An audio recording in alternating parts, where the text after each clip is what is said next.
The tiny camera hidden in the patient's oxygen mask was so small I almost missed it. But once I found one, I started looking everywhere. What I discovered was a hospital-wide spying network that had been recording patients' most private moments for years.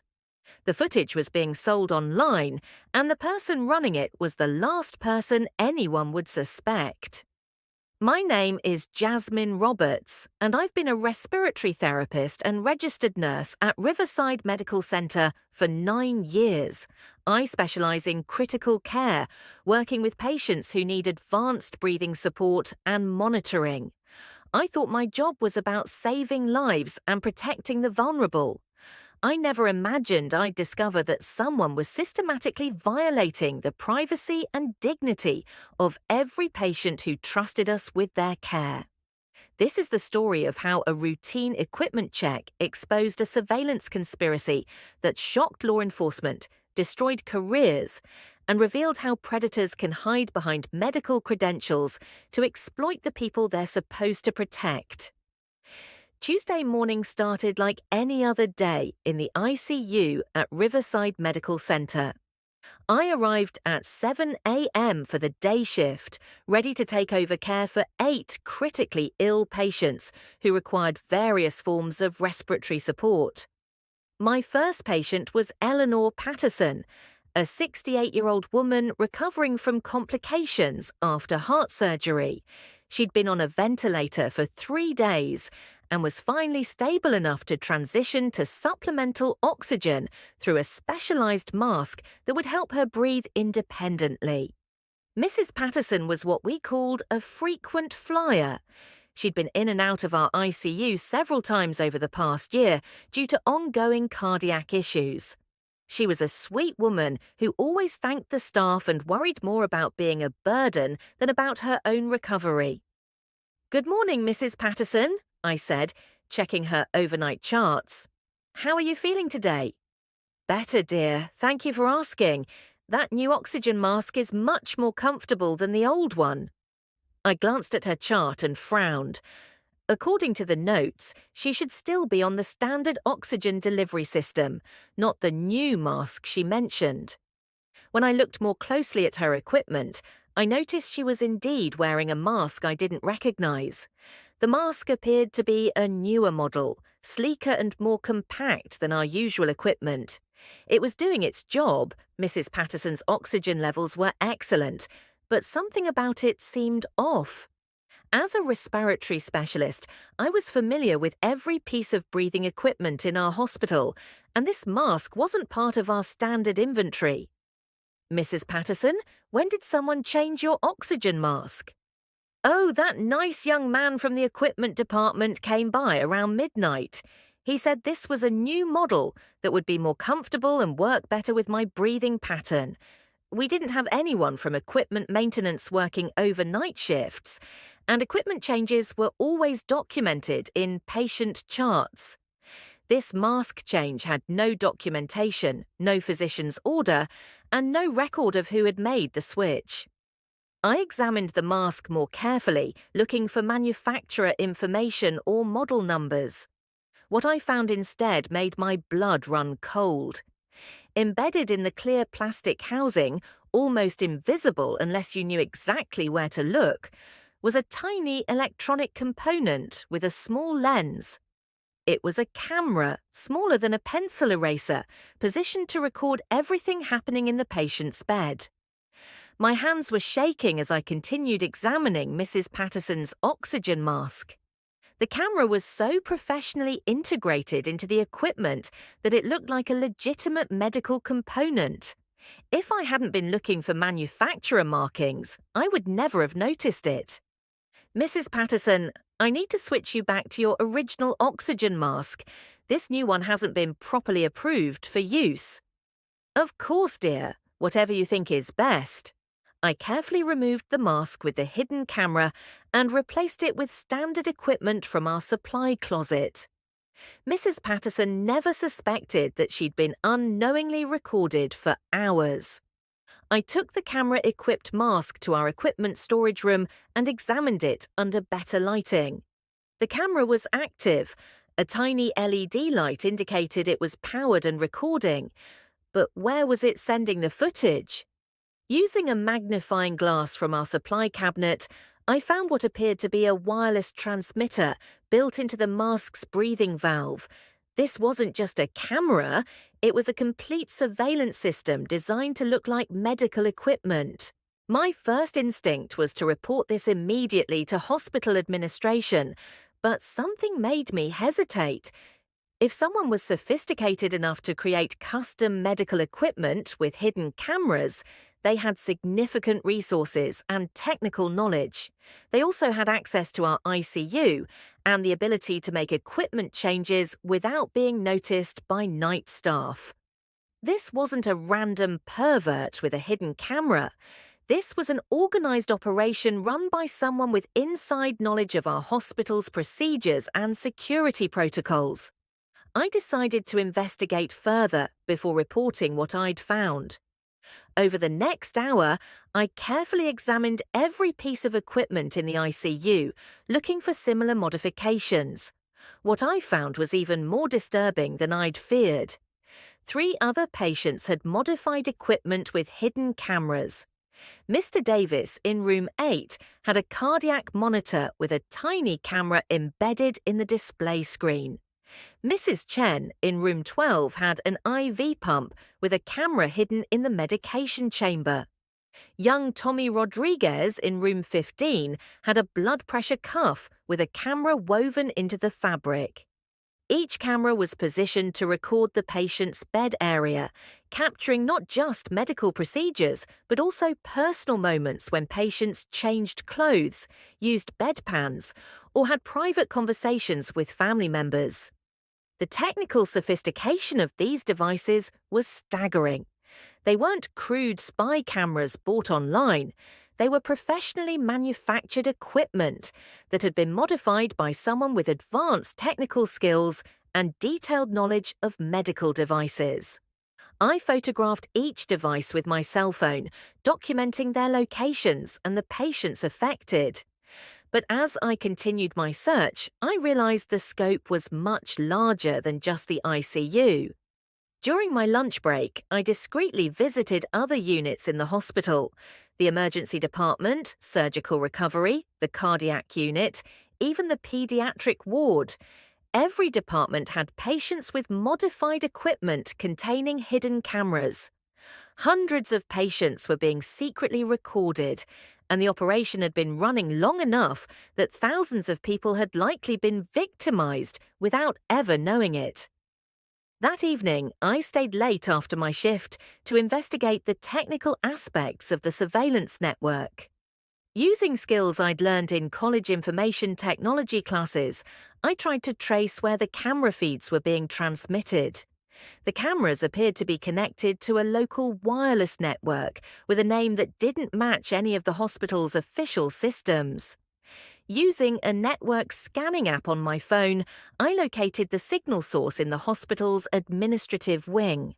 The strongest signal was coming from an office on the 3rd floor, Dr. Michael Chen's office. Dr. Chen was our Chief Technology Officer, responsible for all medical equipment procurement and maintenance. He had access to every department, knowledge of all equipment specifications, and the authority to make changes without extensive oversight. Dr. Chen was also someone I'd worked with regularly. He'd helped me troubleshoot equipment problems, provided training on new devices, and always seemed genuinely concerned about patient care and safety. The possibility that he was behind this surveillance network was almost unthinkable, but the evidence was pointing directly to his office. I needed more proof before making accusations against such a high-ranking hospital administrator. Using my after-hours access card, I made my way to the administrative wing to investigate further. Dr. Chen's office was locked, but the adjacent equipment storage room was accessible with my maintenance key card. From there, I could see into his office through an interior window and observe multiple computer monitors displaying what appeared to be live video feeds. The monitors showed real-time footage from patient rooms throughout the hospital. I could see Mrs. Patterson sleeping in her ICU bed, Mr. Davis being visited by his daughter, and dozens of other patients in their most vulnerable moments. But what I saw next made me physically sick. On one monitor, Dr. Chen was reviewing recorded footage that had clearly been edited and organized for distribution.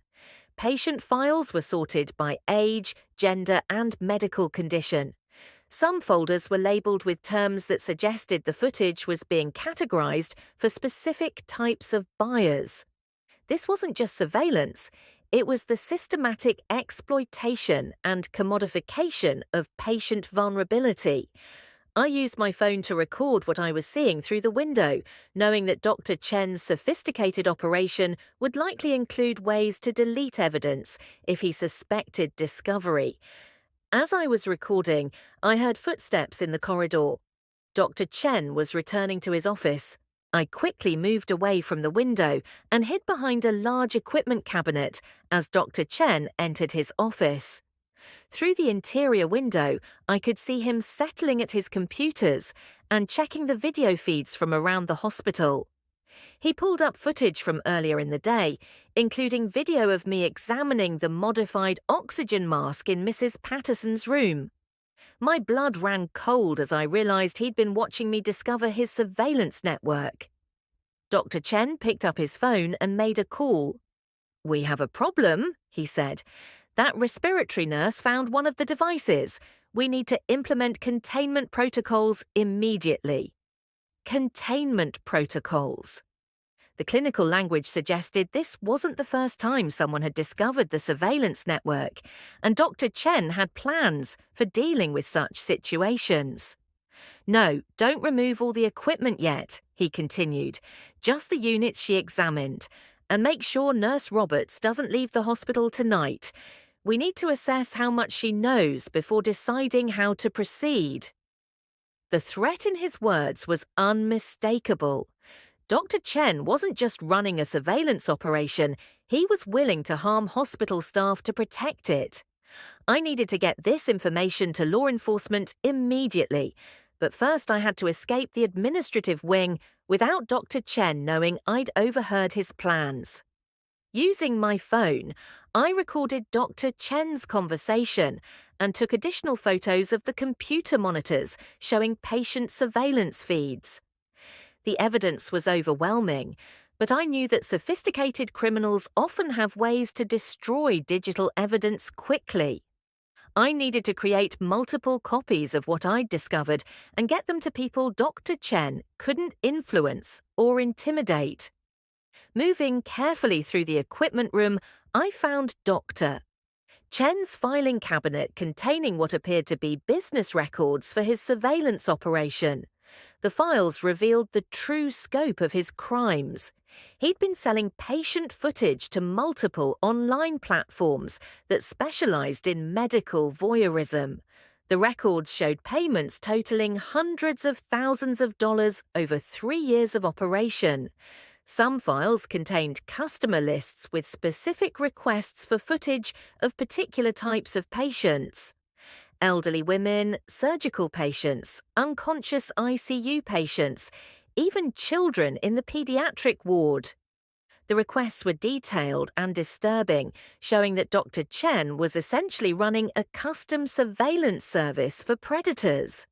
Most shocking were the files showing how Dr. Chen had expanded his operation to other hospitals. He'd sold his modified equipment to medical facilities in 4 other states, creating a network of patient exploitation that had victimized thousands of people. As I was photographing Dr. Chen's files, I heard him ending his phone call and moving around his office. I needed to leave immediately before he discovered me in the adjacent room.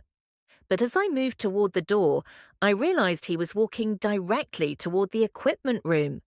There was nowhere to hide that would keep me concealed if he entered the room.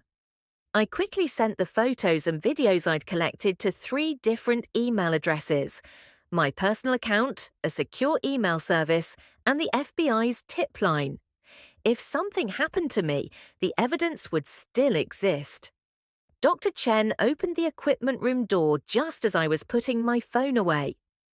"Jasmine," he said, his voice carrying forced casualness. "What are you doing here so late?"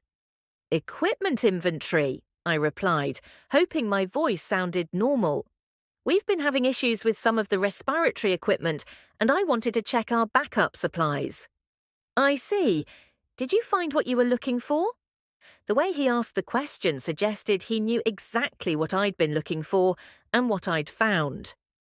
"Just routine checks," I said, moving toward the door. "Everything seems to be in order." Dr. Chen stepped aside to let me pass, but I could feel his eyes following me as I walked toward the elevator. Instead of going to the elevator, I took the stairwell and called 911 from my cell phone as I made my way to the main floor. "This is Jasmine Roberts, a nurse at Riverside Medical Center. I need to report a massive surveillance operation targeting hospital patients. The person responsible is Dr. Michael Chen, our Chief Technology Officer." The 911 operator connected me to a detective who specialized in technology crimes. Within minutes, I was explaining the situation to Detective Sarah Martinez, who immediately recognized the severity of what I'd discovered. "Ms. Roberts, what you're describing could affect hundreds or thousands of victims. We need to act quickly before evidence can be destroyed." Detective Martinez contacted the FBI's Cybercrimes Unit and arranged for an emergency warrant to search Dr. Chen's office and seize his equipment. But she also warned me that sophisticated criminals often have dead man switches that automatically delete evidence if they're arrested. "We need to catch him in the act with the surveillance system active," she explained. "Can you help us coordinate the arrest to maximize evidence preservation?" I agreed to help, but I also insisted that patient safety was the priority. Every moment Dr. Chen's surveillance network remained active, vulnerable patients were being violated and exploited. The FBI raid on Dr. Chen's office occurred at 6 a.m. the next morning, coordinated to catch him during his routine review of overnight surveillance footage. Federal agents found him at his computer with live feeds from 47 patient rooms displayed across multiple monitors. The evidence was overwhelming and undeniable. Dr. Chen's initial reaction was to claim the surveillance was for patient safety research. But the business records, customer lists, and financial transactions told a different story. The investigation revealed that Dr. Chen had been operating his surveillance network for over 3 years, recording thousands of patients and selling footage to buyers around the world. The modified medical equipment was so sophisticated that other hospitals had unknowingly purchased and installed his surveillance devices. Most disturbing was the discovery that Dr. Chen had specifically targeted vulnerable patients, the elderly, the unconscious, psychiatric patients, and children. His customer base included people who specifically requested footage of patients in compromising or vulnerable situations. Dr. Chen was charged with multiple federal crimes, including invasion of privacy, exploitation of vulnerable adults, distribution of exploitative material, and wire fraud. He was sentenced to 25 years in federal prison and ordered to pay millions in restitution to victims. The investigation led to arrests in 4 other states where Dr. Chen had sold his modified surveillance equipment. Hundreds of hospitals were forced to audit their equipment and implement new security protocols to prevent similar exploitation. Riverside Medical Center faced multiple lawsuits from patients whose privacy had been violated. The hospital implemented comprehensive new policies for equipment procurement and monitoring, ensuring that all medical devices undergo security testing before being used with patients. Mrs. Patterson, the patient whose modified oxygen mask led to my discovery of the surveillance network, became an advocate for patient privacy rights. I trusted that hospital with my life, she said during Dr. Chen's sentencing hearing. I never imagined someone would use that trust to exploit and humiliate me. The case led to new federal legislation requiring security testing for all medical equipment and mandatory reporting of any devices found to contain unauthorized surveillance capabilities. For me, the experience reinforced the importance of advocating for patients in ways that go beyond medical care. Sometimes protecting the vulnerable means investigating when something doesn't seem right, even when that investigation reveals horrors we'd rather not believe. I still work at Riverside Medical Center, but now as part of a new patient advocacy and security team that monitors equipment and investigates any suspicious activities. We've created protocols ensuring that what happened to Mrs. Patterson and hundreds of other patients never happens again. The tiny camera hidden in that oxygen mask was smaller than a pencil eraser, but its discovery exposed a massive network of exploitation that had operated undetected for years. It reminded me that in healthcare, our vigilance must extend beyond medical complications to include the human predators who would exploit the trust patients place in us. Sometimes the most important nursing skill isn't administering medication or monitoring vital signs. Sometimes it's noticing what doesn't belong and having the courage to investigate when something feels wrong. Because patients trust us with more than their health. They trust us with their dignity, their privacy, and their vulnerability. And that trust is sacred, even when the people violating it are the ones who are supposed to protect it most.